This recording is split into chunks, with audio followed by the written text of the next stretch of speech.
What's going on, YouTube? Just out for a little ride today, and I wanted to talk about, in an old school vlog style video, the Motoz Tractionator Rallz tires. I've already done one video riding with them off-road, and the last couple of days I finally had an opportunity to spend some time on these nice twisty roads to feel what they're like on-road, and I've got some thoughts. First about like our pros and cons, and then about what is like the best use case for this type of tire. So I want to start with the cons first, because there aren't many and they're pretty specific, but they're also kind of obvious for the type of tire you're getting. I think the most obvious con is that with how knobby they are, how large of sipes they have, you know, they howl. But not everywhere and not as ridiculously loud as I had anticipated. I noticed it most basically between 40 and 50 miles an hour. When I get above 50 miles an hour, I don't really hear the howl as much as I hear just wind noise. And, you know, I've had other knobby tires that when you get to go 60 or 70 miles an hour, they really make a noise, but that hasn't really been the case for these. You know, and that said, if you're gonna haul down the highway, that's the time to me when that howl will really get to you, when you're going 70 miles an hour for a long period of time and all you can hear is that tire howl. So it fading out at higher speed, you know, to me makes it not nearly as bad. Now the other thing that's pretty noticeable is kind of between, I would say it's most noticeable between like 20 and 30, but also up to 40 miles an hour, is there's a pretty pronounced vibration, and it feels kind of like it's coming from the rear, and that's probably because the sipes on the rear tire are really quite large. That said, you know, it may also be a part of this thing being a single cylinder bike, but I don't notice that vibration as much as I thought I would. And I think that, you know, if you're riding a twin cylinder or some type of bike that's really smooth, you may notice it more, but on a single cylinder bike like this, I don't notice it that much. So I think that those are really the only major cons I can think of. So far, the on-road performance overall has been really, really good. And that's where most of the pros lie. So I'll start with the first one. As I'm rolling through the corners like this, I noticed that the breakover is really smooth and progressive. You know, it rolls into corners really nice. And as you can see, like, these are not, you know, very shallow corners. These are deep, long corners, and I feel really good rolling onto the side of the tire, and just like that general like back and forthness, it didn't remove flickability from the bike. Now the next thing, and on that same point of rolling through corners, is the edge knobs. You know, this thing has really beefy knobs. Wow, that is snow and ice on the road. It has really beefy knobs. And the two edge knobs, especially on the rear, they're linked together. And I'll show this in a little bit here when I pull off. But because of that, the very edge knob doesn't roll over and give you that like squirm feeling as you're going through corners, or if you come into one a little bit hot. You don't get that feeling like the rear of the bike is kind of squishing off to one side. Because those knobs, they don't bend and fold as much as other knobbies that are more dirt oriented. So that's a huge plus. You know, if you want a really knobby tire but you still want to rail it through corners, this is one I feel much more comfortable doing that on, and that's definitely a huge plus for something that's as dirt worthy as these tires. Now, when it comes to the wet weather performance, I've ridden them in the wet a little bit. I didn't feel any negative performance. Like they didn't seem slick to me. I didn't feel unconfident, but I also didn't push it ridiculously hard. You know, I kept it pretty easy because I know how knobby these tires are. Other pros for them, and this could be a pro or a con depending on if you're changing your tires or if you're having someone else do that for you. But to me, it's a pro, is having a really stiff sidewall. Now, if you're changing your own tires and that's something you like to do or you have the equipment to do, that might be a negative because it's going to make getting new tires on very difficult. I'm going to slow it down here a little bit. So, why is that a pro? Well, to me, that's a pro because it gives me the opportunity to air the tire down a bit off-road and still feel like I am protecting my rim. Because this bike in particular has cast rims, and I don't want to break them going off-road. Now, the easiest way to not do that is to not smash into every rock and rut available, but it's off-road. Shit happens. You're going to drop your bike, you're going to hit stuff. And that's just kind of a given. So with that in mind, I wanted something that was going to be durable enough and have a stiff enough sidewall to be able to deflect or at least keep the tire from deforming so much that I bottom the wheel out on something hard and cause the rim to bend or break.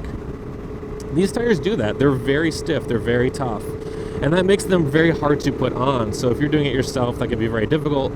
But if you're like me, you're not going to have to deal with that. Someone else has to deal with that. You just have to pay for it. On to other pros, and these are going to be more off-road specific. I didn't have any off-road cons, by the way. Like, the way these things performed off-road was just incredible. I think the closest thing I could come to a con for off-road was that, the front tire is very knobby, but it's not as knobby as a true off-road tire would be. So if you're riding it off-road, you're going to find that in really muddy situations, the rear tire has big enough sipes to be able to eject mud from it. But the front tire, it can get gummed up in slick mud. And that was one of the things I dealt with riding it off-road. It's January now. I've been riding this tire since December. And where I like to off-road, down at Shotgun Creek, one of the new places to me, there was not only a substantial amount of mud, but like slick, hard clay. And that stuff will really goof up your tires fast. So I think it's important to know that if you intend on riding that type of terrain, you are going to have to contend with mud caking up in your front tire regardless, unless you're running a really serious knobby tire, but that comes with a whole host of different problems if you're also street riding. So pros off-road were, one, as I mentioned before, the rear tire is really good at ejecting mud and material out of the sipes, so it stays clean and it grips really well. I didn't find myself spinning nearly as much as I thought I was going to, especially for the slick, muddy ground that I was on. But that's probably a very low scenario for most people that are riding this type of bike. Now, if you're on a more dirt-oriented type of bike and you're looking at these tires, they can perform really well on dual sports in general. But if it depends on your ratio of on-road to off-road. What are you doing with it? And that's kind of where we get to use case, but I'm going to come back to that in a second. Other pros for the tire off-road, aside from having this stiff sidewall and being really, really aggressively treaded for most off-roading, was that you're able to transition between off-road and on-road pretty much seamlessly. You can ride the road all the way to your riding location, to the trailhead, wherever you're going, and then you can jump off in a matter of seconds. Most of the time, I don't even feel the need to air down unless I'm really doing like more serious 2-track trails or even single track. In general, though, I feel fine just leaving it where it is. They grip enough off-road and they grip enough on-road to just kind of be left alone once you've got your pressure set to a good spot. Now let's talk about use case for a second, because I think this is relatively important. This bike here came with TKC 70s, which are arguably 70% on-road, 30% off-road tire. And for what they're able to do, they really surprised me.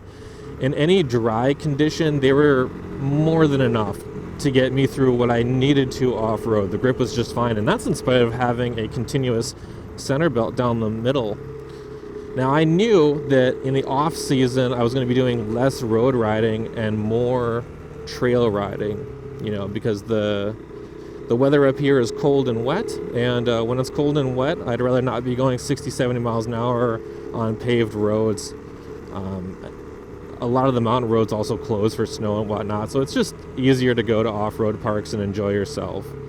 So my use case ends up being something like 50% of the year in OHV parks and off-road, and about 50% of the year riding on-road on mostly dry, curvy roads. So I have been looking for essentially a unicorn tire. What is gonna stick really well on the road through the curves, but also be able to huff it through some pretty serious off-road. And that's asking a lot out of a tire. So far, these tires are as close as I've been able to come to finding that unicorn tire combination that will net me the ability to roll through curves as beautifully as street tires do, but still off-road the dickens out of a motorcycle that I am taking places it probably shouldn't go. So I think, for most people, if they're trying to achieve that same goal, this is a good tire. But it's overkill if you're like, I just want to ride down some gravel roads, some national forest roads. I want to go moto camping. I want to do some, simple adventure stuff. This tire is overkill for that. This tire makes sense if you're trying to slay it off-road. And you also want to be able to carve it up on-road. And in spite of how good it is in terms of grip, that's with the caveat that it is really good for a knobby tire. You can carve hard, but it's never going to come close to what a more street-oriented tire would, like a TKC 70 or even a specifically street tire, like a sport touring rubber.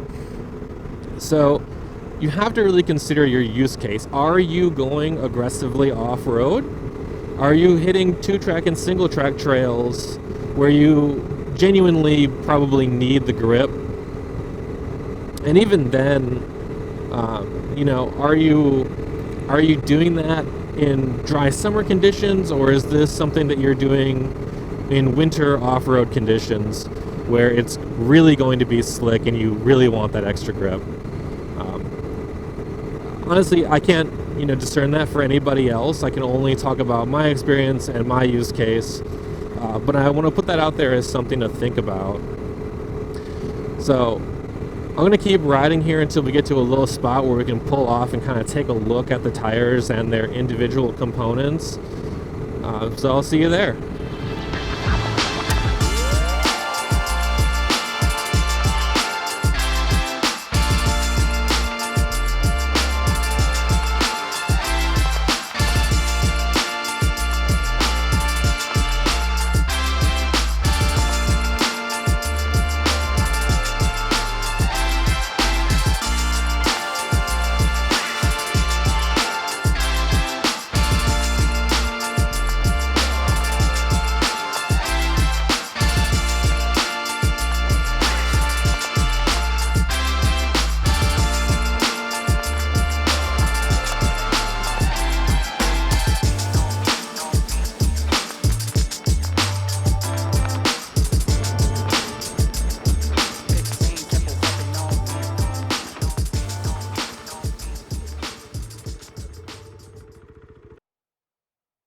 Absolutely beautiful. And so is this, our KTM 390 Adventure with the Motoz Tractionator Rally tires. So there's a couple of things I wanted to talk about here that I wanted to point out. As we mentioned earlier, these lugs, these edge lugs here, both types of sets. You can see there's a link in the middle, and this is what I was talking about that keeps these from folding over and giving you that like edge squirm feeling as you go through corners and you're rolling it onto the knob. And you can see here I've worn off our little knobby pieces, not quite to the edge, but enough. Also, this here is that large sipe I was talking about that's very good at ejecting mud on the rear. But if we go look at the front, you'll see there's sipes, and they are quite large for a street tire. But this is not like I would expect for a dirt tire. So this doesn't quite eject mud the way that the rear does, and it can cake up in really muddy conditions. Now that said, this is the best knobby I've ever ridden on road that still performed really well off-road. So I think that knowing that, there's an expectation that it's not going to perform in like the most gnarly circumstances all of the time. And that really, I think, says something about the engineering that went into this tire. Coming back to use case, if your use case is that you ride on the road, you ride to the trails, and you're going to put some distance on, and you're still going to go through those curvies, but when you get to the trails, you're riding single track and dual track on a lightweight adventure or even a heavyweight adventure, this is a tire for you. My overall rating, I think, out of 10 for these would be an 8.5. They are really good for what they are. That said, that's going to end this review. Thank you all so much for watching. Please like and subscribe, and I'll see you in the next one.